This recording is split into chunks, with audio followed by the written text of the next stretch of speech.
আল্লাহর নবীজি বলছেন, যে ব্যক্তি অপরের জন্য দোয়া করে সেই ব্যক্তির জন্য ফেরেশতাগণ দোয়া করে। সৌভাগ্যের বিষয় নয়?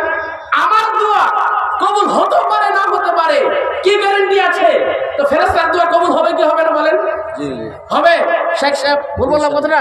ইনশাআল্লাহ হ্যাঁ, অবশ্যই এটা সৌভাগ্যের বিষয়।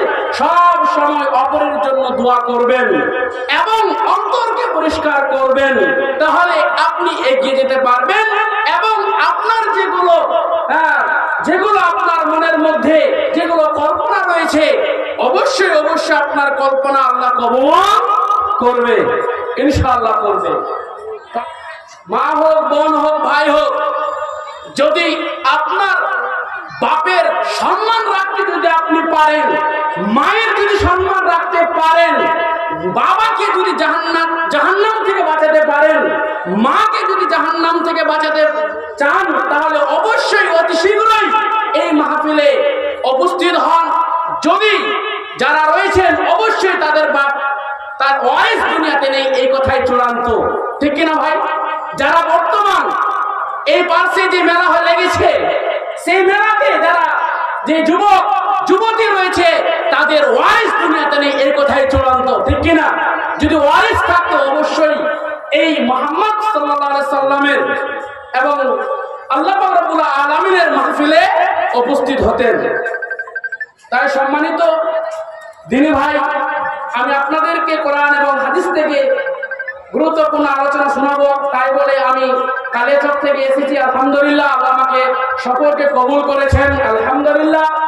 তো আল্লাহ পাক রব্বুল আলামিন বলছেন যে সূরা জারিয়ার ৫৫ নম্বর আয়াতে, ওয়ামা খালাকতুল জিন্না ওয়াল ইনসা ইল্লা লিয়াবুদুন, আমি মানব এবং জিন জাতিকে তৈরি করেছি একমাত্র আল্লাহর ইবাদত করার জন্য।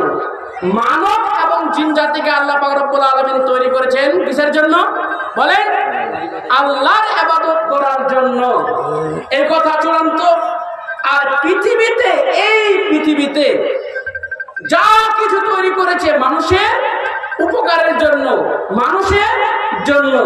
তাই আল্লাহ পাক রব্বুল আলামিন যে তৈরি করেছেন আমাদেরকে আল্লাহর দাসত্ব করার জন্য, এই পৃথিবীতে যা কিছু তৈরি করেছে মানুষের উপকারের জন্য।